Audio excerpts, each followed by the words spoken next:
chroma key settings? Yeah. All right, cool. Yeah, I was toying around with it because I got like all these wrinkles because the sheet I got is like. Yeah, I have it in OBS, not Streamlabs OBS. Oh, okay. I don't know if it's So, different. some of it is a little bit, in terms of like the settings, but it should be good enough. Okay. And for those just tuning into the stream, we'll get the match started soon. The clan was full because some of the players from the European division did not leave earlier, so we have to create more room for the players tonight. So we'll get started in a moment. We're expanding on our capacity, flux capacitor. But yeah, I can't get rid of this wrinkle. I don't know if it's on this side. I think it's on this side. Yeah, it's on the. I think that's your right. Yeah. Stinking green screen. I'm gonna actually try to, since we have some time.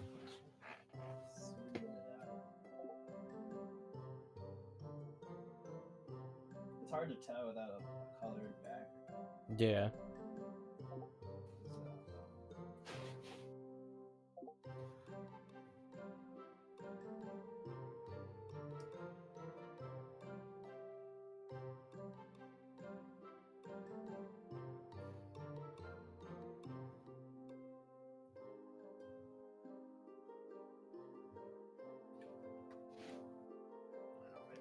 I don't know if I made that better or worse. Actually,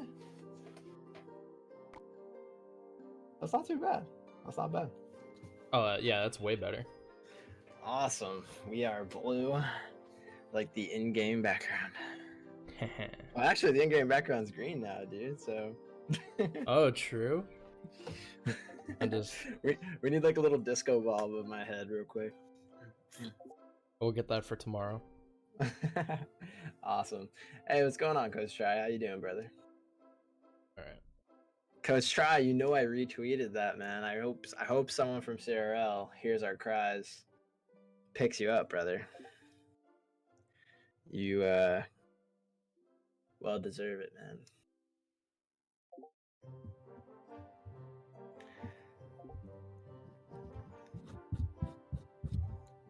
Okay. I think we definitely need to get Coach Try in like some interview sesh. Aside from CCS, this is just CR of things. Oh yeah. The tag says predictions 2-1 Undead and 2-1 TLA. Ooh, okay. I know FF likes the predictions. But all right. And how's the puppy? Doing well. Cool. We should bring him on stream, man. I don't know if you ever did. Have you ever brought him on? Yeah. I must have. I'm gonna have to go back through the videos or the VODs. Oh, it was a while ago. I think it was when we first got her. Okay. It was the honeymoon phase. Yeah. Now it's just like, oh man, I gotta walk her all the time. She's yapping while I'm live. Right.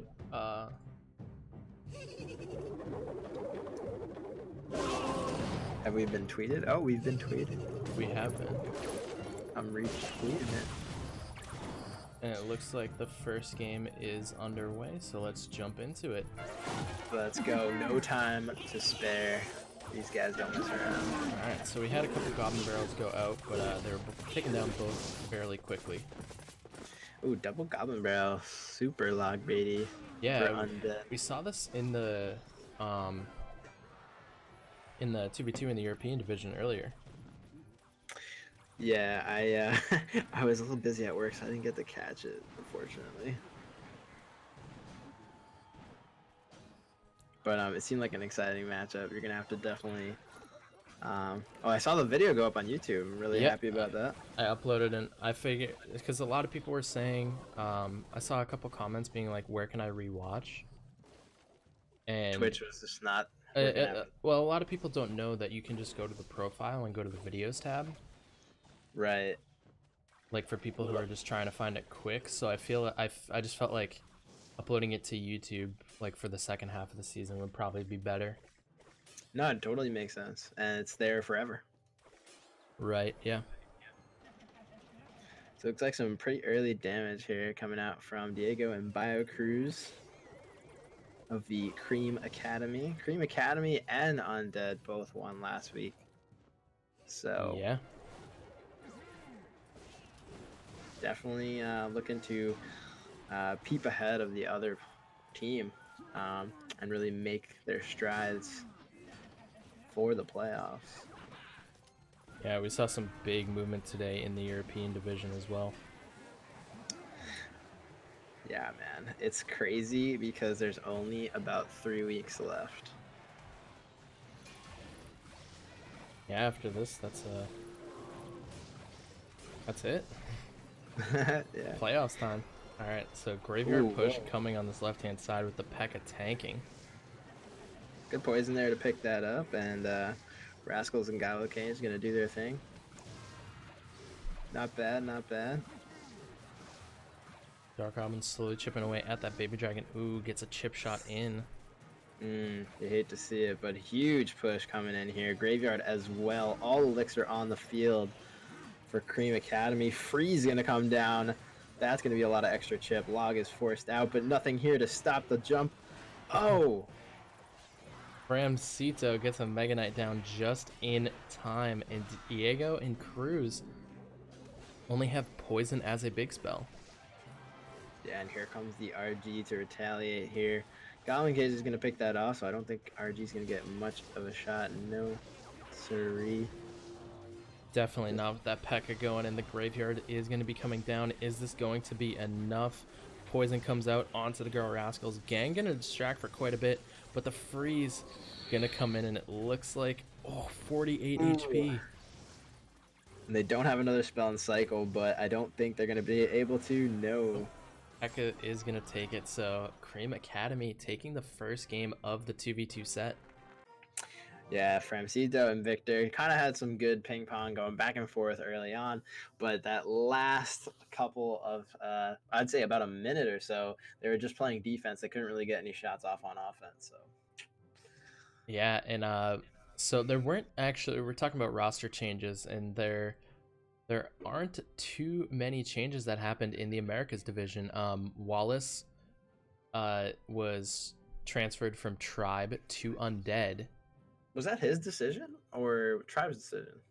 I think it was a mutual decision. Okay. So Wallace was offered to play for Undead for the second half of the season. He took that offer. So Tribe agreed. So Tribe is without Wallace, arguably one of their top 1v1 players.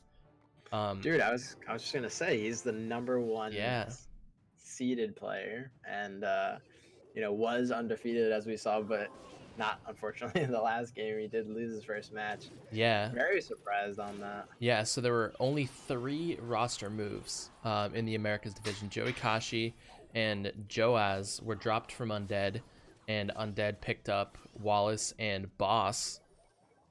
Dude, I saw that, and I got so happy when I saw Boss's name appear. Yeah, so he could be making his CCS debut tonight. He is eligible to play. And then the only other change in the Americas division was Vanguard dropping Sheldon Cooper and adding Anaban. Oh my god, another amazing change. That's going to be exciting to see. Yeah. One of the things I'm curious about from Vanguard's side, and then we'll get back to Cream Academy and Undead, is Sheldon and Fetus were the 2v2 duo. So who is going to replace that, and can they live up to the standard that Sheldon and Fetus had? Well, it's not. So, I don't know. That's a good point. They do have a really good combination. But if you look at Vanguard's track history, it almost looks like all of their wins didn't really include a 2v2 win. Yeah. They did really well, but I think that's where they were lacking, and I think that's another reason why they decided to go with this move. So it could just be that Anaban is the medicine they need to, possibly knock out the 2v2s in the next couple of weeks.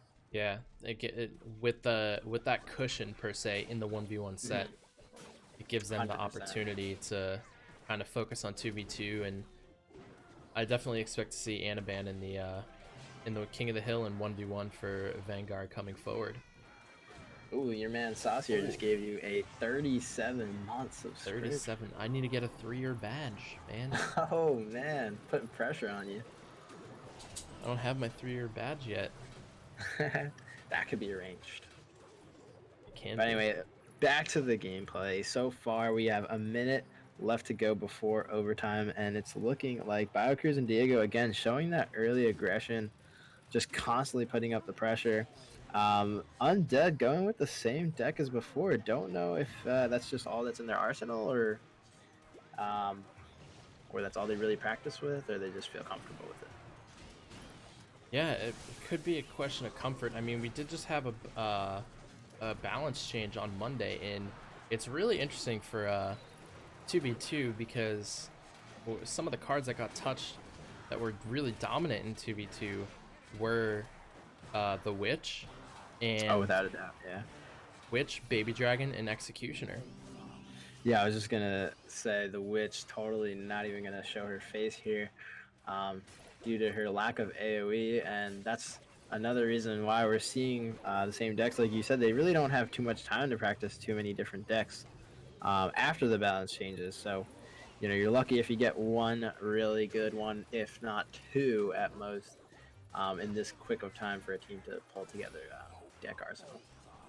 Oh, that Magic Archer is gonna get such good chip damage. Oh wow, it got another shot on the tower, giving enough room for the rocket and the miner. GG, well played. 2-0. Sweet for Cream Academy. Oh man, Cream Academy coming out in the 2v2 set. Yeah, man, they're definitely looking to crush it here in the next set. But like I always say, we want it to go to a set 3. Can only hope, and I really, really hope they throw Boss out here for Undead. You know, debut match, they just signed him on. He's ready to go, man. I have a feeling that he's just gonna pop off here for Undead. Yeah, I'm very excited to see if Boss and both Wallace are gonna end up coming out in the King of the Hill for Undead. I wouldn't doubt if they both did. We'll see. We'll see. Wallace especially, I mean, he's got the track record to prove himself. Oh, He's yeah. been in CCS, he's dominated in it, went undefeated until last week, like we talked about, and you know, he's ready to go as well. So Yeah, this is gonna be he interesting. has a 7-1. Yeah, he's got a 7-1 record. So, fun fact before we jump into this, in terms of win rate, Undead now holds the 2 players with the best win rate in CCS Americas. Wallace at 7-1 and Framcito. Yeah, I was gonna say that's amazing. That's crazy though to have the 2 like best win rate players in the AME section or region, I should say. Division. There we go. That's the word. And then you know, have a team that's not undefeated or anything of that nature, or even top 2, top 3, but they're looking for that spot, and it seems like they have that leeway here. So, yeah. It should be interesting to see. Who do you think is going to come out first? Are they going to bring the big guns? Are they going to bring Wallace out first? I think it's going to be Boss versus Diego E to start. Ooh, Diego E, man, great person to start off with. Super reliable player, I would say. Very consistent. Yeah. We talked about him actually doing really well the last time we saw Undead play. Framcito as well, doing amazing. We actually shot off a clip to Rich Slayton of his gameplay the last time we recorded with him. And dude, I'm just expecting great things out of him tonight, so I'm excited to see that. Well, so I was completely wrong. It's going to be Victor versus Sebastian. Okay. In game number 1. What's up, Gino? How's it going? Gino. What's going on, Matt? What's up, Magmo? What up, Jabuzz? How's everybody doing? Hope you guys are ready for some CCS America's action. We just had Cream taking the 2v2 set 2-0.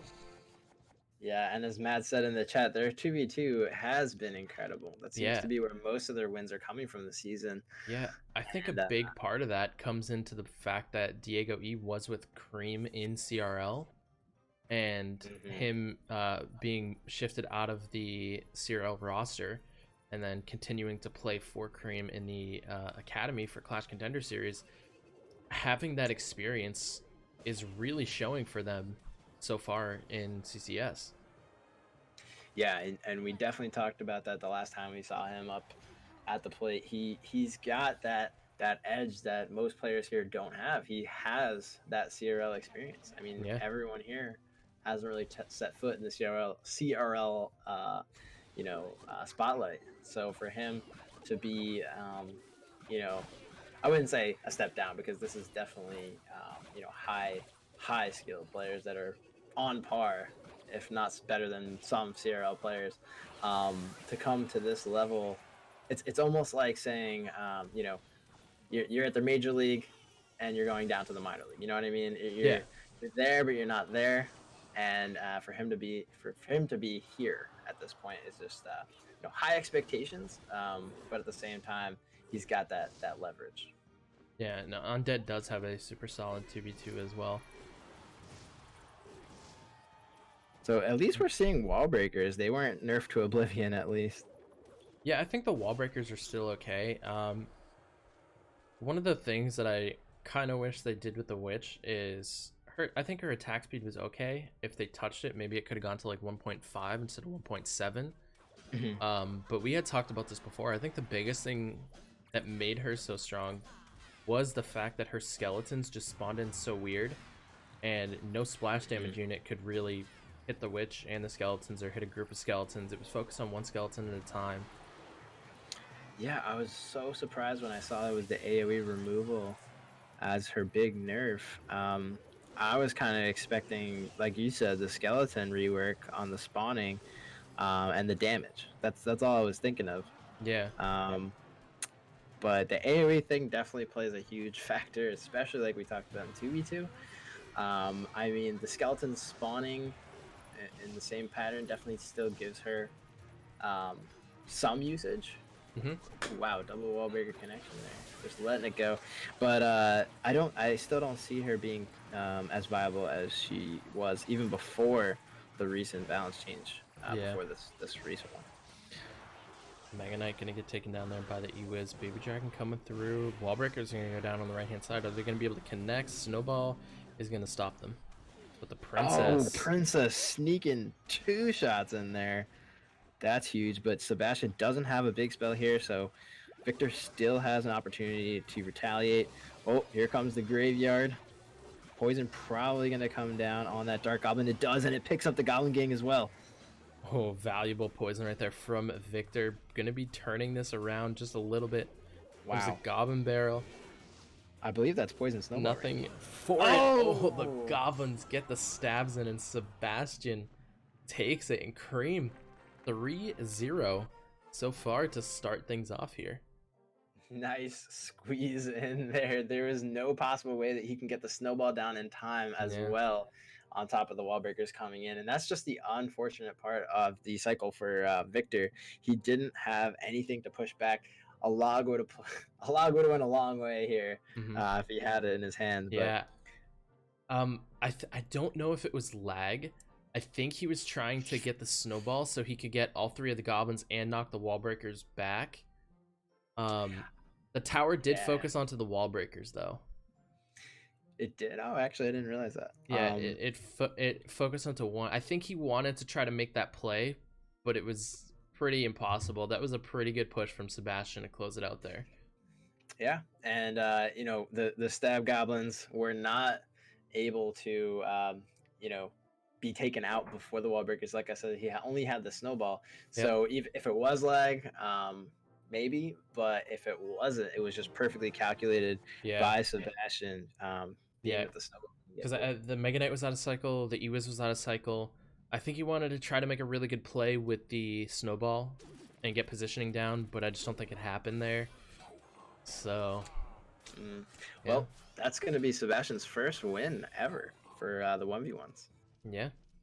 He'll be going up here against Lord Cass, who's 2-3 in the 1v1 gameplay. Yeah, G-Buzz in the chat says he thinks he froze. It's possible, guys. Hey, we could always go back later and when we have some downtime. Yeah, I mean, I know that happens to me when I there's a lot coming at me and I have 4 cards to choose from and it's like You got options. I have to make a 2-second decision. What's the best possible counter I can make right now? And by the time I make that decision, I already lose my tower, and I think that's exactly what happened. And you know what? I fall into the same pitfall, and that's the same. Oh, Nice push here. Wow, gonna get onto tower. that Ewiz is gonna do wonders. Gonna bring it down to 1. Nope, no more shot. Wow, 272, and we're only a minute and a half into the game. Looks like Lord Cass retaliating strong against Sebastian. Not really happy about that first loss against his teammate Victor.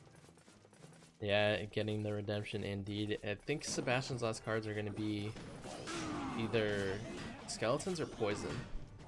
I think poison though. Yeah, poison seems about right. He needs a big spell here with this minor cycle dig. And Magic Archer is going to get a little bit of a chip shot. Lord Cass just seems like he has the deck matchup. Yeah, I think his last card is Royal Hogs. That would be interesting. I think. Yeah, it doesn't look like he's gonna have a big spell, so he's probably gonna be something along the lines of that. I mean, he's got so much damage on the left hand side, he might not even need to play him. Dark Prince connects. Yeah. This seems like 40 seconds left. He just needs to bunker down like he's doing now. Obviously, probably put the pressure on in the last couple of seconds. Just make it impossible for Sebastian to actually get a decent push here, but he's going to try for it anyway. Miner's probably going to come down in the back. Okay, he's going to let this the bats take care of this Dark Prince. Miner's going to go in on the backside.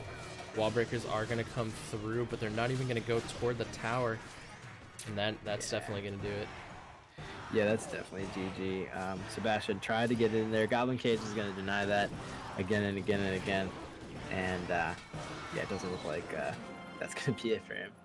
Yep, so game number 2 going in favor of Undead. Making it interesting here in King of the Hill, tied up 1-1, and the last card was Royal Hogs. Yep. Oh, nice. Good call there. He just didn't really need to use it. He had a really good first counter push. Now, Sebastian did have a rocket there, though.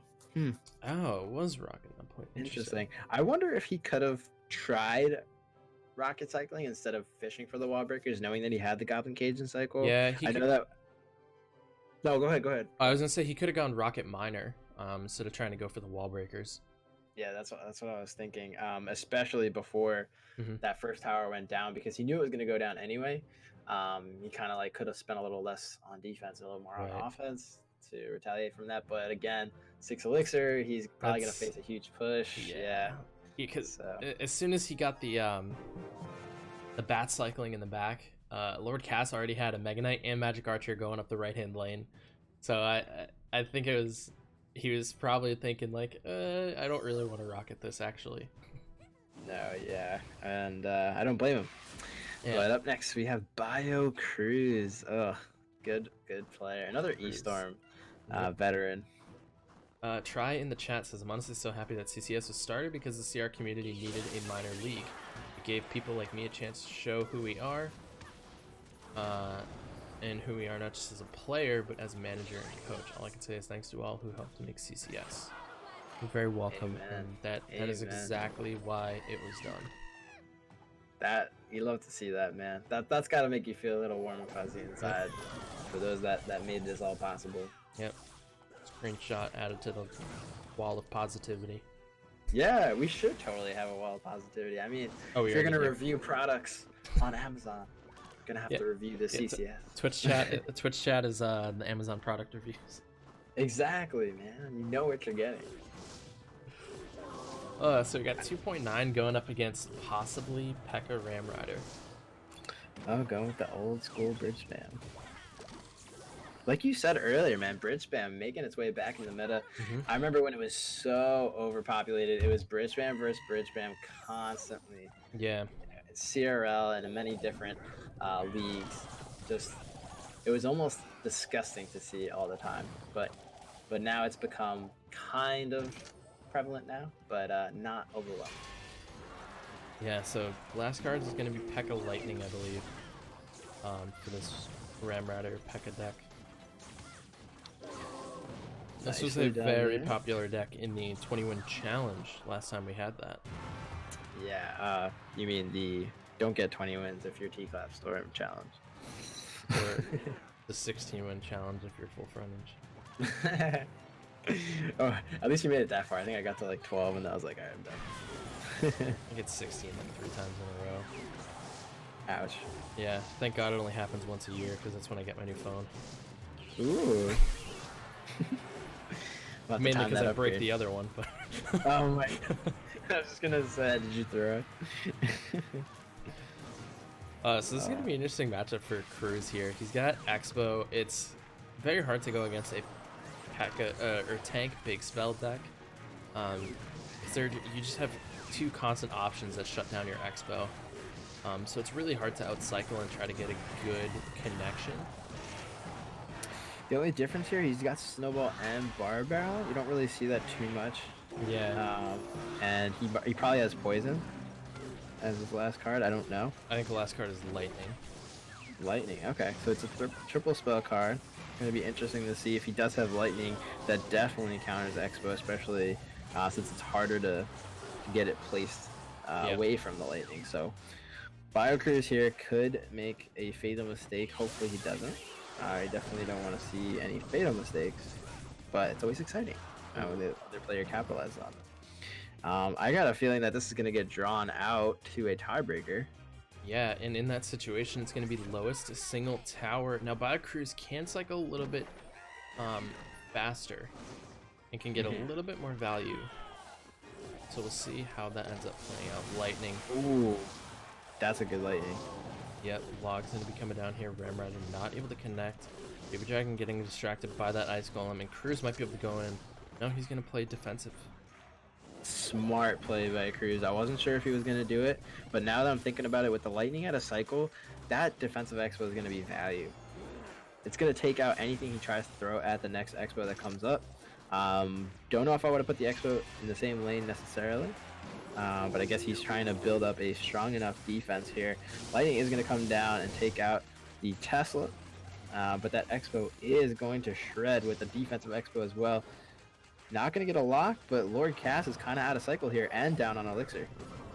Yeah, Cruz is going to get another Expo down here. Doesn't have enough for a P.E.K.K.A. Can he get ground unit down in time? No. Oh, no. Huge lead here on BioCruise.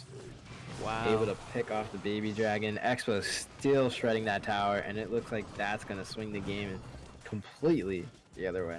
Yeah, Cruz is going to be able to spell cycle out here. That was a 200 IQ play from Cruz. When that Lightning came out, he set up the defensive Expo, and that is exactly what is going to get him this victory. He can just build up, get some defenses, and just spell cycle. He doesn't even need to go for the win. He just needs to be ahead in damage for the rest of the game. And that's what Lord Cass is afraid of. He doesn't have, I don't know if he's going to have his Lightning back in cycle. He's going to try to go for it. P.E.K.K.A.'s just going to get kited by the Ice Golem. There's nothing he can really do there. Yeah, he's going to try his best to get some damage on that tower, but 23 seconds left with Expo. Just don't see it happening. Oh, great fireball right there. And again, that's all he had to do. He got that one connection. Doesn't even need to go for the win with the lowest single tower. And GG. Well played, BioCruise. Playing super smart, like you said, not being too aggressive and jumpy once that Lightning came down, and just played the defensive Expo, turtled up, and did exactly what a professional player is supposed to do. Yep. Throw out the crying skeletons. Oof. I hate the crying skeleton because it's just like, shit, you killed me and now I'm sad. But No, well done, well done. Undead looking really strong here. But up next we got Framcito, so this is gonna be Ram, man. very, very interesting. Yeah, I'm really surprised that neither Boss nor Wallace came out in the King of the Hill. Yeah, you know what? It's probably because they're worried about I guess I would say they're down one. They don't want to risk it. They want to go with what's been working for them and not take any risks. I really don't think playing Wallace is a risk at all because you've seen what he's done. Boss, a little bit more of an understandable person to hold back because this is his debut in CCS, but at the same time, he's shown us how good of a player he is and consistently. So I don't know. I don't know what the mindset is here, but I'm not going to question the staff behind Undead because I know they know what they're doing. Yeah, so it's gonna come down to this: if Fram is gonna be able to get the victory here, then We'll see. it'll go to a game 5. But if Cruz is gonna be able to take it, then Cream Academy will take it 2-0. That's what they're looking for, man. A lot of pressure on Framcito, but like we saw last time we saw Undead play, he's really good under pressure, and he plays super, super well. It looks like he might be playing a similar deck to what we just saw. I want to see a different deck come out, though. I want to see him play something that we haven't seen here tonight. Might not be that chance. I think this is gonna be Ram Rider P.E.K.K.A Lightning again, and it looks like Cruz, who if that Lightning was able to catch that E-Wiz, wow, that would have been insane. But I think Cruz is gonna be rocking Royal Giant here. Yeah, RG, definitely a good choice. I've been rocking RG a little bit, and I gotta say, it's kind of fun. Yeah, so this is a questionable matchup. A lot of back and forth discussion when about this matchup when P.E.K.K.A Ram Rider was meta. It's who has the who has the advantage here. Is it the Royal Giant or is it the P.E.K.K.A Ram Rider? And I was always under the impression that it's going to be the Royal Giant that has the matchup here, just slightly though. For the reasons that